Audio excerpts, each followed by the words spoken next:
ناظرین کرام، کتاب نخبۃ الصحیحین 100 احادیث پر مشتمل کتاب ہے۔ اس کتاب میں ساری کی ساری احادیث بخاری اور مسلم کی ہیں۔ ہر حدیث کو ایک بڑا ہی خوبصورت عنوان دیا گیا ہے۔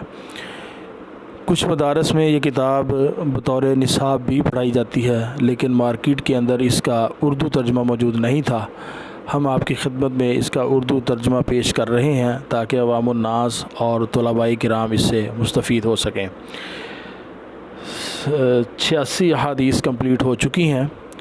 حدیث نمبر 87 سے آغاز کرتے ہیں۔ جی بیٹا جی۔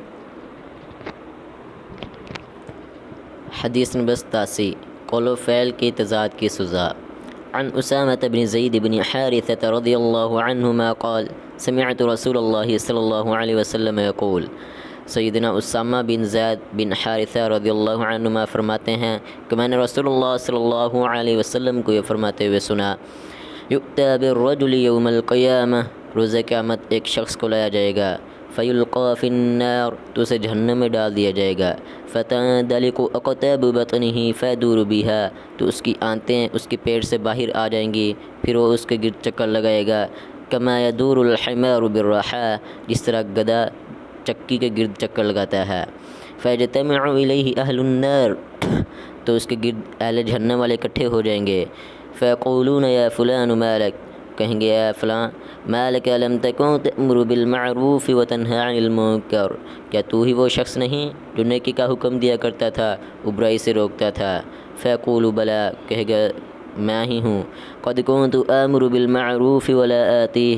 میں لوگوں کو تو نیکی کا حکم دیتا تھا لیکن اس پر خود عمل نہ کرتا تھا، وانہی عن المنکر وآتیہ،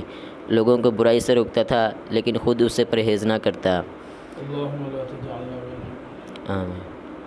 حدیث نمبر 88، برائی کی نحوست نیکوکاروں کو بھی گھیر لیتی ہے۔ عن زینب بنت جحش رضی اللہ عنہا ان رسول اللہ صلی اللہ علیہ وسلم دخل علیہا فزعا یقول، سیدہ زینب بنت جحش رضی اللہ عنہا سے روایت ہے کہ رسول اللہ صلی اللہ علیہ وسلم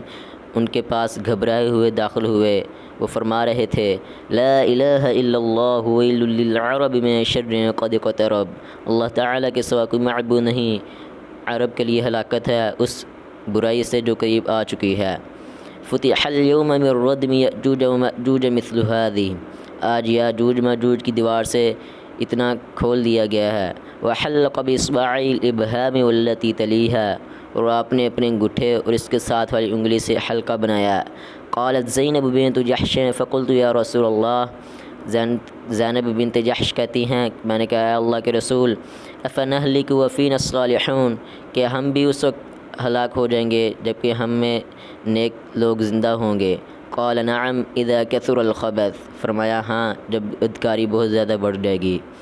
حدیث نمبر 89، بے چینی و مصیبت سے نجات کا نسخہ کیمیا۔ عن ابن عباس رضی اللہ عنہما ان رسول اللہ صلی اللہ علیہ وسلم كان يقول عند الكرب، سیدنا ابن عباس رضی اللہ عنہما فرماتے ہیں کہ رسول اللہ صلی اللہ علیہ وسلم حالت پریشانی میں یہ دعا کیا کرتے تھے، لا الہ الا اللہ العظیم الحلیم، اللہ تعالیٰ کے سوا کوئی معبود نہیں جو بہت عظمت والا اور نہایت بردبار ہے، لا الہ الا اللہ رب العرش العظیم، اللہ تعالیٰ کے سوا کوئی معبود نہیں جو عرش عظیم کا رب ہے، لا الہ الا اللہ رب السماوات و رب الارض و رب العرش الکریم،